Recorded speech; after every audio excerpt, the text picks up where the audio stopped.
Bonjour tout le monde, bonjour la communauté de Coding Accelerator. J'espère que vous allez tous très bien. Je vous refais une petite vidéo pour vous représenter le prototype, pour vous montrer du coup où j'en suis pour le moment. Dans le post que je ferai sur School, dans lequel je mettrai cette vidéo, je mettrai également les deux précédentes vidéos que j'ai faites sur le prototype, pour que vous puissiez voir un petit peu l'historique de l'évolution du prototype, notamment pour celles et ceux qui ont commencé le programme récemment et qui n'auraient peut-être pas entendu parler de mon prototype. Comme ça, vous pourrez tout voir. Euh, alors, justement, du coup, pour vous reparler un petit peu, faire une petite présentation rapide de ce prototype pour celles et ceux qui n'en auraient pas entendu parler, pour savoir de quoi il s'agit, sur quoi il est construit, à quoi il sert. Donc en gros, le prototype sur lequel je travaille depuis pas mal de mois maintenant, c'est une application web écrite en JavaScript dont l'objectif est de permettre aux utilisateurs de pouvoir générer des articles de blog pour le référencement naturel avec l'aide de l'IA. Donc techniquement en fait derrière l'application va interagir en fait avec l'API de OpenAI et donc l'API qui est utilisée notamment pour ChatGPT. Donc en gros, pour vous le montrer un petit peu rapidement, donc l'utilisateur lorsqu'il va arriver sur l'application, il va pouvoir créer son compte, se connecter, il va arriver ensuite sur sa page de son compte et lorsqu'il va cliquer sur créer un article, il va atterrir sur une interface sur laquelle il va pouvoir ici donner une description de son article, donner les mots-clés sur lesquels il veut positionner son article. Et lorsqu'il va il va cliquer sur générer son article, eh bien, il va tomber tout simplement sur l'application va lui retourner l'article qui a été généré par l'IA. Voilà. Dans les grandes lignes, voilà à quoi sert le prototype. Voilà comment il fonctionne. Alors, je vais vous montrer ça concrètement. Donc, ici, alors, là, j'avais déjà créé un compte, donc on va aller directement sur la génération d'articles. C'est de toute façon la fonctionnalité principale que je voulais vous montrer aujourd'hui. Alors, oups, je me suis trompé. Là, voilà, c'est bon. Donc là, on est connecté, on arrive sur l'interface de création de compte, le dashboard pour créer les articles. Donc concrètement ici, cette partie-là, ça correspond au compte d'utilisateur qui est ici. Donc ici pareil, tout ça c'est le Figma, donc c'est les wireframes. Si jamais vous voulez voir ça en détail, je vous remettrai le lien de la vidéo. Mais voilà, donc on est sur cette page-là. Donc une fois qu'on est ici, donc là on a la possibilité d'acheter des crédits. Donc ici, alors je vais vous montrer aussi rapidement comment ça fonctionne, mais en gros, pour chaque article que vous allez créer, vous allez avoir besoin d'utiliser des crédits. Un article généré coûte un crédit. Et donc voilà, vous allez avoir besoin d'acheter des crédits pour pouvoir générer vos articles. Donc imaginons je vais en acheter 10, donc lorsque je vais cliquer sur acheter, donc là je vais être redirigé vers l'API de l'interface de Stripe. Donc je vais ici, je vais renseigner mes coordonnées bancaires, hop, je fais payer.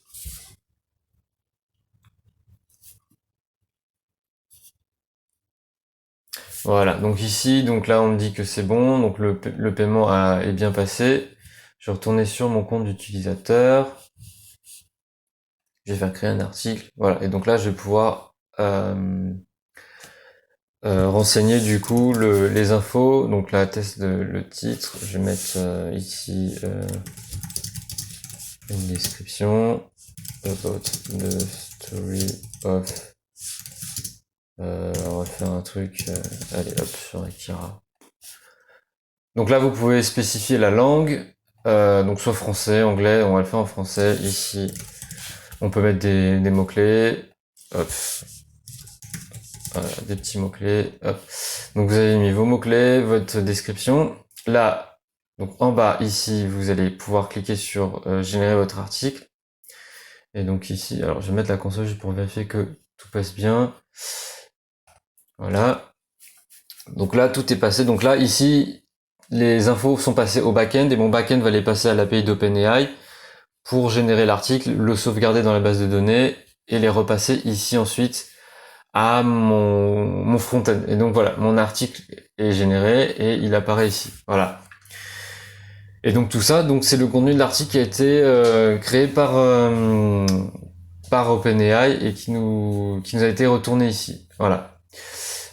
Si je veux maintenant voir tous les autres articles qui ont été générés, donc vous pouvez y accéder ici. Donc là, alors il faut que je recherche quand même ici pour avoir mon dernier article. Voilà. Et là, donc ça c'était 2 derniers articles que j'avais écrits. Et pareil, tout ça, donc donc j'avais mis une description, des mots-clés et l'article a été généré. Voilà. Alors voilà où j'en suis pour le moment. Donc c'est vraiment la fonctionnalité de base qui a été déjà écrite pour le moment ici. Pour vous parler rapidement des next steps, il va falloir que je travaille sur la fonctionnalité d'édition et de suppression d'articles. Alors pour la fonctionnalité d'édition de l'article, ce que je vais faire, c'est que je vais m'inspirer d'un éditeur de texte que j'avais vu sur YouTube, donc qui m'a l'air plutôt bien construit, sur lesquels donc vous allez pouvoir avoir toutes les fonctionnalités de base d'un éditeur de texte. Donc éditer la taille, la couleur, etc.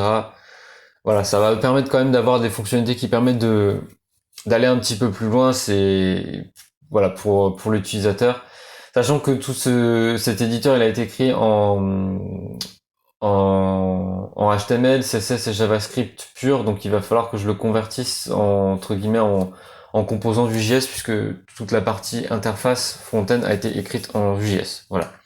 Donc il y a des spécificités liées au framework qu'il va falloir adapter, donc il y a un petit travail à faire dessus, mais ça va permettre d'avoir un bon éditeur bien construit pour les utilisateurs, et ça permettra aussi d'inclure aussi au sein de l'éditeur des fonctionnalités propres à mon prototype, puisqu'il y a pas mal d'autres fonctionnalités que je voulais intégrer, notamment une fonctionnalité que je voulais ajouter du coup dans l'éditeur, qui va être une fonctionnalité d'autocomplétion. Donc c'est-à-dire que par exemple, imaginons l'utilisateur ici va renseigner par lui-même déjà imaginons lorsqu'il va éditer son article, rajouter un titre ou une section, avoir la possibilité dans cet éditeur de texte de dire ok, j'ai écrit ce titre-là, génère-moi du contenu texte pour ce titre-là, il aura un petit bouton en plus, et comme ça va permettre de compléter l'article au fur et à mesure, et de pas seulement bénéficier de pas utiliser l'IA uniquement pour générer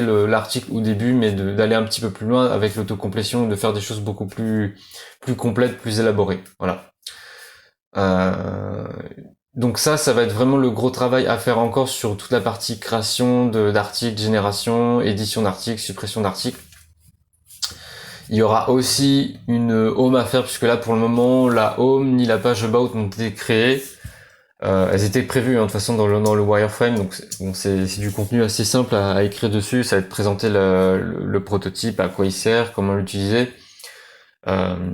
Mais voilà, ça faudra le faire. Je l'ai pas fait pour le moment parce que c'était pas la partie la plus complexe à faire, puisque ça va être vraiment du contenu statique. Donc une fois que le contenu sera déjà rédigé et que je sais quoi mettre dedans, ça va être assez rapide à faire. Il y aura juste un ou deux composants à créer sur Vue.js avec du contenu statique et ce sera fait. Et une fois que tout ça sera terminé, le prototype sera prêt à être mis en production, et quand il sera mis en production, je pourrai vous le partager. Donc vous aurez l'adresse du prototype, vous pourrez créer votre compte, commencer à l'utiliser et le tester et me faire vos premiers retours, et puis et commencer à jouer avec et puis voir un petit peu ce que ça donne. Voilà pour le moment où j'en suis. C'était tout ce que j'avais à vous présenter pour le moment. Voilà, je vous remettrai aussi, si vous le souhaitez, je vous remettrai le lien du dépôt sur GitHub. Comme ça, pour celles et ceux qui veulent aller vraiment plus loin, voir vraiment comment tout ça s'est construit, vous pourrez tout voir. Et voilà. Et puis si jamais vous avez des questions, vous avez des retours, ou vous voulez en savoir un peu plus sur le prototype, comment il a été construit, si jamais vous-même vos propres prototypes, vous allez les construire sur la même stack, et que vous avez des questions en particulier sur comment j'ai construit certaines fonctionnalités, comment j'ai écrit aussi les tests aussi, puisque j'ai passé pas mal de temps aussi sur les tests unitaires, donc ça c'est aussi une partie très importante à réaliser au fur et à mesure de vos avancements sur votre prototype. Donc pareil, si vous avez des questions sur tout ça, n'hésitez pas à les partager dans les commentaires sur le post que je ferai sur School.